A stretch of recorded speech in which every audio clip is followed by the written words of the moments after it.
जैसा कि आप सभी लोग जानते हैं, श्री कृष्ण भगवान का जन्म कंस के कारागार में हुआ था और उसी रात्रि को वासुदेव जी यमुना को पार करके उन्हें गोकुल में छुपा गए थे। गोकुल में ही श्री कृष्ण भगवान का पूरा बचपन व्यतीत हुआ था।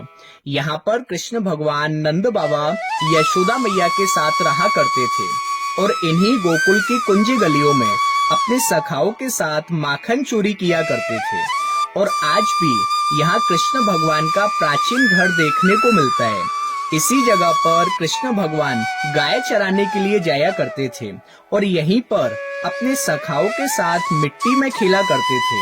और यहीं पर छोटे से कन्हैया ने मुख खोलकर ब्रह्मांड के दर्शन कराए थे।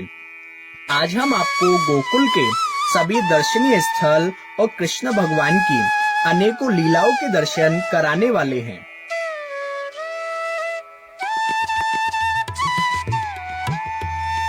मथुरा से महज 10 किलोमीटर की दूरी पर ये सुंदर सा गोकुल गांव बसा हुआ है।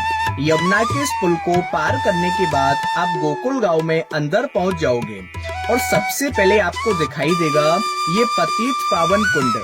गोकुल की यात्रा यहीं से प्रारंभ होती है और यहीं पर आकर समाप्त होती है। मान्यताओं के अनुसार यशोदा मैया ने कृष्ण भगवान के छठी के कपड़े इसी कुंड में धोए थे और माना जाता है कि आज भी गोकुल में जो बच्चा जन्म लेता है उसके छठी के कपड़े यही कुंड में धोए जाते हैं।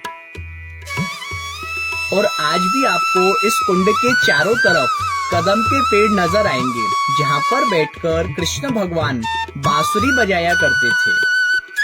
पतित पावन कुंड से थोड़ा सा आगे चलने के बाद आपको ये गोकुल मंदिर का प्रवेश द्वार दिखाई देगा और प्रवेश द्वार के अंदर चलकर सबसे पहले आपको ये शंकर जी का मंदिर दिखाई देगा।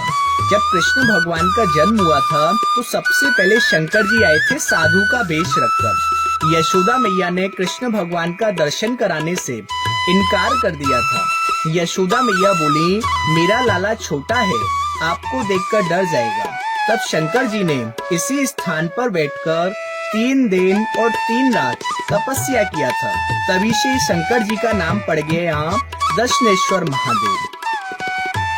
शंकर जी के दर्शन करने के बाद आप गोकुल के राज चौक में पहुंच जाते हो, जहाँ पर हर साल जन्माष्टमी का प्रोग्राम बड़े धूमधाम से बनाया जाता है। और फिर आप गोकुल की कुंजी गलियों में पहुंच जाते हो। इन्हीं गलियों में कृष्ण भगवान गोपियों का माखन लूट लूट कर खाया करते थे और उनकी मटकी को फोड़कर छुप जाया करते थे।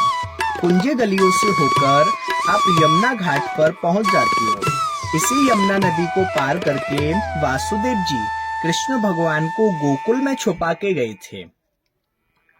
और यमुना के किनारे, घाट किनारे आपको योग माया जी का जन्म स्थान देखने को मिलता है। श्री कृष्ण भगवान की बहन और यशोदा मैया की बेटी, जिनको बदला करके वासुदेव जी मथुरा ले गए थे, तो कंस मानने लगा था तो हाथ से छूटकर आकाश में उड़ गई कि हे पापी दुष्ट कंस, तू मुझको क्या मारता है? तेरा मानने वाला तो गोकुल में अवतार ले चुका है। और यहाँ से कुछ ही कदमों पर नंद यशोदा का घर है, जहाँ पर कृष्ण भगवान नंद बाबा यशोदा मैया के साथ रहा करते थे। और यहाँ पर कृष्ण भगवान के पूरे परिवार के एक साथ दर्शन देखने को मिलते हैं। और आज भी कृष्ण भगवान यहाँ चांदी के झूले में विराजमान हैं। और यहाँ से कुछ ही दूरी पर स्थित है बलराम जी का जन्म स्थान, जहाँ पर कृष्ण भगवान के बड़े भैया बलराम जी का जन्म हुआ था। और यहाँ पर आपको बलराम जी और उनकी धर्म पत्नी रेवती जी जोड़े का दर्शन एक साथ मिलता है। ऐसा माना जाता है कि ये दर्शन गोकुल के अलावा दूसरी जगह देखने को नहीं मिलता है। आपने बलराम जी का अकेले का स्वरूप तो बहुत जगह देखा होगा, लेकिन बलराम जी और उनकी धर्म पत्नी रेवती जी जोड़े का दर्शन आपने नहीं देखा होगा। ये स्वरूप गोकुल के अलावा कोई दूसरे गांव में देखने को नहीं मिलता है। इन सब के बाद गोकुल का अगला दर्शनीय स्थल है रमण नीति आश्रम। यह भगवान श्री कृष्ण की क्रीड़ा स्थली मानी जाती है। यहाँ कृष्ण भगवान बचपन में अपने सखाओं के साथ खेला करते थे। यहाँ दूर दूर से कृष्ण भक्त आते हैं और इस मिट्टी में लोट मारते हैं। माना जाता है कि इस भूमि में भगवान श्री कृष्ण चले हैं, इसलिए इसको पवित्र माना जाता है। रमण नेति आश्रम काफी बड़े क्षेत्र में फैला हुआ है और यहाँ पर एक सुंदर सा राधा कृष्ण का मंदिर भी बना हुआ है, जिसे रमण बिहारी भगवान के नाम से जाना जाता है। और मंदिर के एक तरफ ही आपको चिड़ियाघर देखने को मिलता है, जहाँ पर अनेकों प्रकार के पशु पक्षी आपको देखने को मिल जाते हैं। और यहाँ से निकलकर इसी रास्ते पर होते हुए आप पहुँच जाते हो ब्रह्मांड घाट पर। यह वही स्थान है जहाँ पर मैया यशोदा स्नान करने के लिए आया करती थी। यहाँ से कृष्ण भगवान ने मिट्टी खाई थी।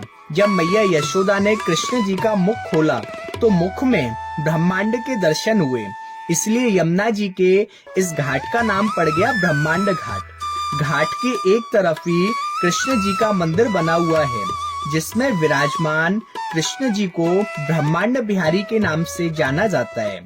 मंदिर में आपको कृष्ण जी के अलावा बड़े भैया बलराम जी और उनके अनेकों सखाओं के दर्शन देखने को मिलते हैं।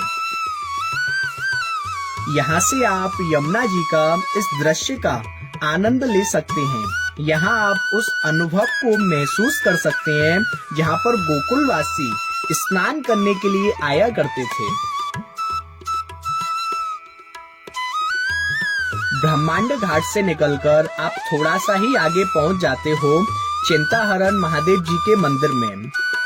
यहाँ विराजमान महादेव जी को चिंताहरण महादेव के नाम से जाना जाता है।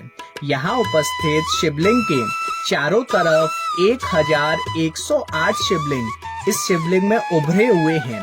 कहते हैं कि पूरी दुनिया में ये एकमात्र ऐसा शिवलिंग है, इसके अलावा कोई ऐसा शिवलिंग नहीं देखने को मिलता है। यहाँ शिवलिंग के ऊपर जल चढ़ाने से 1108 शिवलिंग पर जल चढ़ाने का फल प्राप्त होता है। कृष्ण भगवान का गांव गोकुल आपको कैसा लगा कमेंट करके जरूर बताइएगा। ये वीडियो आपको अच्छा लगा हो तो वीडियो को लाइक कीजिएगा और सभी के साथ शेयर कीजिएगा। हम मिलेंगे फिर किसी ऐसी वीडियो में, तब तक के लिए राधे राधे, जय श्री कृष्णा।